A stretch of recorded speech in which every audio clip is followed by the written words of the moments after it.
The prophet Isaiah in chapter 43, verse 18 and 19 says to the people of Israel, "Remember not the former things, nor consider the things of old. Behold, I am doing a new thing. Now it springs forth. Do you not perceive it? I will make a way in the wilderness and rivers in the desert." This morning I want to talk about three things, and if you caught the title of the video, perhaps that's what it is that's causing you to look at it. What the heck is he talking about with a title like Paralysis, Stale Popsicles, and Tulips? Well, I hope to make that clear very quickly. I want to start off by telling you a story about some things that have paralyzed, or one thing in particular that's paralyzed me. Some of you may or may not know I have a little bit of a fear of heights. And actually, I would say the fear of heights is mostly gone because I have worked through a lot of that. But it was all because of my crazy Newfie friend named Barry that I have been able to overcome a lot of my fear of heights. And this was done simply through me wanting to hunt deer and having to have a tree stand to sit in. You see, the average tree stand is probably about 15 feet up, and you got a ladder that you climb. And depending on what you get, you can have something that's very, very narrow, and you're kind of just sitting, and you can look straight down on either side, or you can have something that's got a little bit more of a wider type of seat, and so it's and got a little bit of a shooting bar around you, so it feels a little more comfortable. Well, my friend Barry has zero fear of heights, and his way of hunting is to get up as high as he possibly can. So he's a guy that has tree stands that are not 15 feet, not 20 feet, not 25 feet, but 30 and even 40 feet high.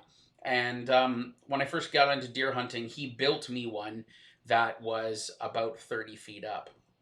And I remember about a month before the season started, I thought to myself, with your fear of heights, you need to overcome this. You can't be constantly thinking every time you go out hunting about the fear of getting into and getting out of that tree stand.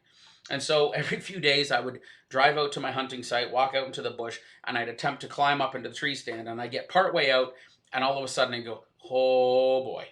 And I get a little scared, and I kind of grab on for dear life, and I'd hold on there for a few minutes, completely locked up, completely paralyzed, and go, what do I do now? And even going back down was hard. I was totally paralyzed and stuck. And as I got to think about this passage, Isaiah is talking to the people of Israel, and he says, "Remember not the former things, nor consider the things of old." You see, the people of Israel, they've been through some rough stuff in the past, and part of this prophecy was that there was something coming, a punishment that was coming to them. They were being taken into exile into another land, but he's saying you can't live in that spot. You can't stay there. You can't be paralyzed about that. And actually, there's some other passages amongst some of the other prophets that kind of talk about what do you do in the midst of a rough situation. You can't get stuck there. And so I think oftentimes what happens in our lives is that our pain and our hurt, the things that we've walked through, cause us to be paralyzed. They cause us to not move forward. And so it's not about just going, well, I'm not going to think about that anymore. I'm not going to remember it anymore. No, it's about actually walking through those things and processing hurt and pain and fear so that they're not holding on to us and we're not holding on to them. For me, it was I had to climb up and down that tree stand a bunch of times until it got to the point where it's like, okay, it doesn't bother me anymore. And I've been out with Barry a few times since, and he's had me up in these tree stands that are 40 feet up, or 40 feet up, and I'm not. I don't even think about it anymore because I'm not stuck in the past. I'm not stuck there. The other thing that is helpful in helping us move past the past is the fact that God promises that he's doing a new thing. That says in verse 9, "Behold, I'm doing a new thing." And that's an interesting thing because new thing there literally means fresh. God is doing something fresh. When I was in Costa Rica years ago, every morning in the little village I lived in, there was a bunch of bakeries right, in and amongst all of the houses where people lived. And every day you could smell fresh bread. There is something about fresh bread. To cut into a loaf that's still warm and take a slice off and have some butter on it. Oh, It's amazing. The smell, the texture. I mean, we've all had bread that's stale before. Some of us have maybe bitten into a piece of bread that had mold on it. That is an awful thing.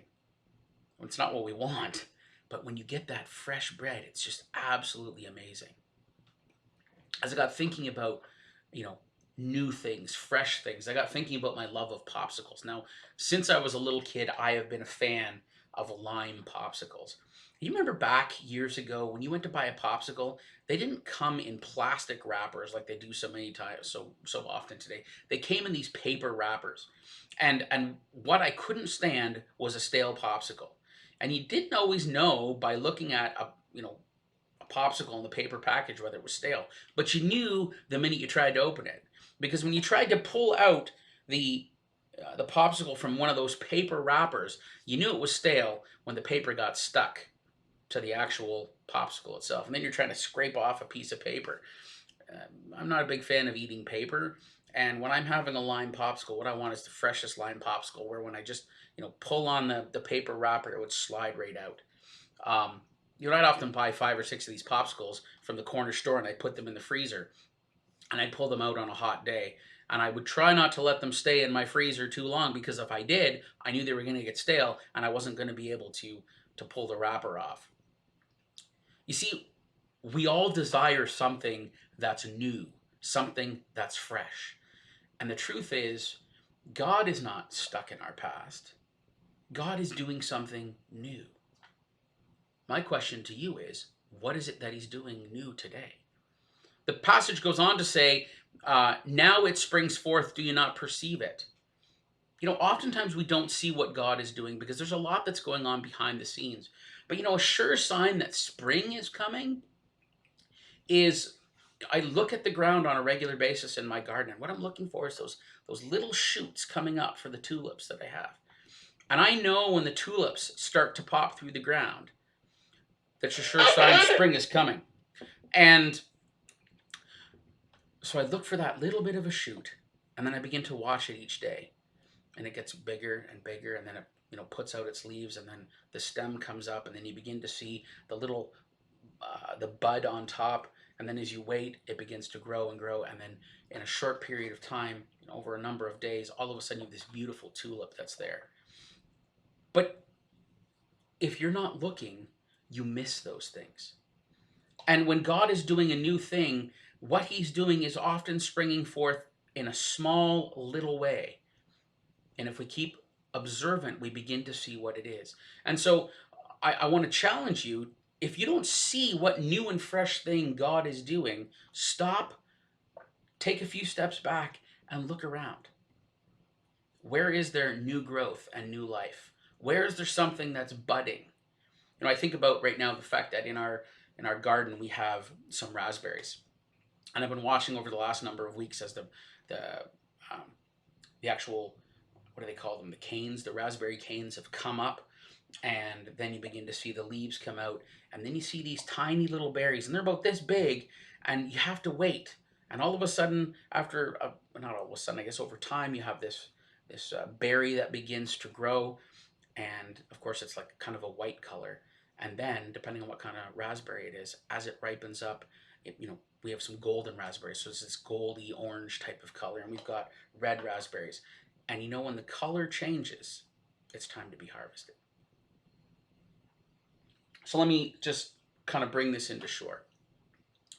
Don't get stuck in the old stuff so that you're paralyzed.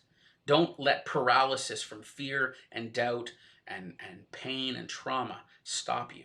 Work through that so that it is not always on your mind. And in the midst of even working through that, be looking for what God is doing next. What is the fresh thing he's doing in your life?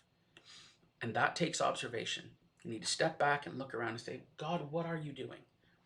And when you see it, be ready to get to that point, to experience what it is that God is doing next. And don't get stuck there either. Begin to look for the new thing after that. I guarantee you that if we do this, we will see new fruit in our lives, new depth of relationship with God, and a greater hope for the future. Have a good day, guys.